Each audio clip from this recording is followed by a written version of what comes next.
and completely shatter the everyday perception of your absolute favorite sweet treat. Look, if you're someone who can't imagine surviving a single week without a piece of chocolate, you should consider yourself incredibly lucky you weren't born before the 16th century. Today, we're unpacking a history that is wildly fascinating, completely surprising, and in some eras, undeniably dark. Think about a modern chocolate bar for a second. It's sweet, it's solid, it's the ultimate relaxing comfort food. But if we rewind the clock all the way back to 1900 BCE in Mesoamerica, chocolate was a totally different beast. People were taking the beans of the native cacao tree, grinding them up, and mixing them with cornmeal and literal chili peppers. So definitely not a relaxing cup of hot cocoa. It was this intensely bitter, invigorating concoction that frothed with a thick layer of foam. Section 1, a bitter, ancient brew, gods, currency, and rituals. Tracing this history really means taking some massive leaps through time. We're following cacao's crazy evolution from a secret ancient drink in 1900 BCE through a massive cultural collision in 1519, all the way to 1828 when it actually started resembling the mass-produced global commodity you recognize today. You know, if you think we make a big deal out of chocolate today, the Mesoamericans absolutely had us beat. To them, cacao was quite literally a heavenly food. They believed it was a direct gift from a feathered serpent god, Kukulkan to the Maya, and Quetzalcoatl to the Aztecs. And this wasn't just a spiritual thing, it was fiercely economic. The Aztecs held cacao in such high regard they used the beans as actual physical cash. You could literally buy things with chocolate.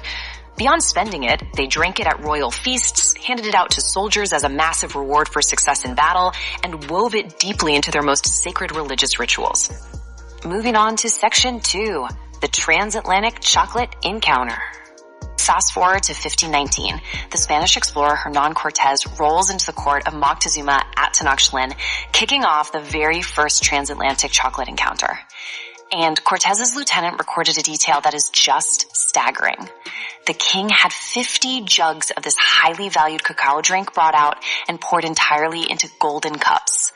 Just imagine the sheer, unimaginable flex of literally drinking your currency out of 50 solid gold cups. Section 3, sweetening for the elite. Now, when colonists finally dragged these strange, bitter beans back to Europe, people didn't really know what to do with them.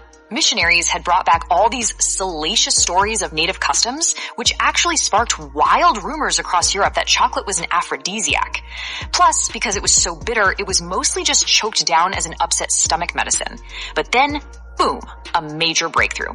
Someone had the brilliant idea to sweeten that better medicine with honey, sugar, or vanilla, and chocolate absolutely exploded. It morphed into a wildly fashionable delicacy in the Spanish court, becoming such an elite status symbol that no aristocratic home was considered complete with highly specialized, dedicated chocolateware. But here's where the story takes a grim turn. This new European obsession carried a profound human cost. Whipping up this sweetened drink was incredibly labor-intensive and time-consuming to produce on a large scale. So, to feed this exploding aristocratic demand, European powers relied heavily on massive plantations. And to work those plantations, they depended entirely on imported slave labor, specifically in the Caribbean and on islands off the coast of Africa. The harsh truth is that the expansion of chocolate into a global luxury was intrinsically directly tied to the horrific labor of enslaved people. Which brings us to Section 4, industrializing the chocolate bar. The whole landscape of chocolate changed forever in Amsterdam right around 1828. A guy named Conrad van Houten introduced the cocoa press, completely demystifying how a bitter little bean could be engineered into a modern solid chocolate bar. It was essentially a three-step magic trick. First, the press squeezes out the cocoa's natural fat, what we call cocoa butter. Second, that leaves behind a dry powder that you can easily mix into a drink. And finally, step 3, you just recombine that powder with the cocoa butter to create the smooth, solid chocolate we all know and love today. Van Houten literally rewired the entire industry overnight. Shortly after that, a Swiss chocolatier named Daniel Peter took the next massive leap. He just added powdered milk to the mix, officially inventing milk chocolate. Thanks to these huge industrial leaps, by the 20th century, chocolate was no longer just some elite luxury reserved for Spanish aristocrats. It became a mass-market treat available to absolutely everyone, setting off a global demand that was just off the charts. Section 5. The dark modern reality. Because cacao trees are notoriously picky and really only grow near the equator, meeting this insane 20th and 21st century demand meant a massive geographic shift. Cultivation moved away from South America and planted its roots heavily in West Africa. To put that into perspective, as of 2015, the nation of Côte d'Ivoire alone provided 2/5, a whopping 40% of the entire world's cocoa supply. They became the absolute engine, feeding those massive Western chocolate companies. Yet, alongside this explosive industry growth, there is a truly horrifying modern reality. Many of the West African plantations supplying these mega brands still rely on slave and child labor. Current estimates suggest that more than 2 million children are directly affected by these brutal labor practices today. It's a staggering, deeply unsettling number. And this exploitation is an incredibly complex, deeply entrenched problem.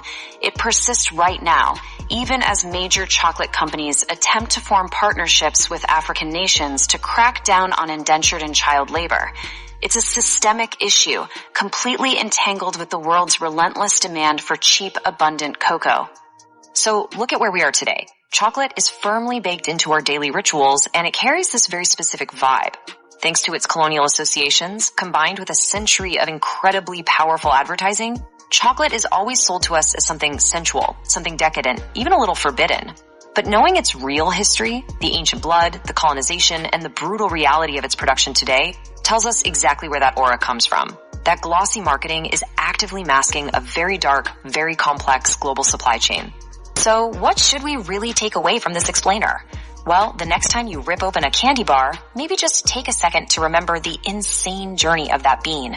From a frothing, sacred Aztec currency to an elite European luxury to a massively industrialized commodity that still carries a very heavy human cost. Ask yourself what true costs are hidden inside that simple, everyday wrapper. Because as we've seen today, not everything about chocolate is sweet.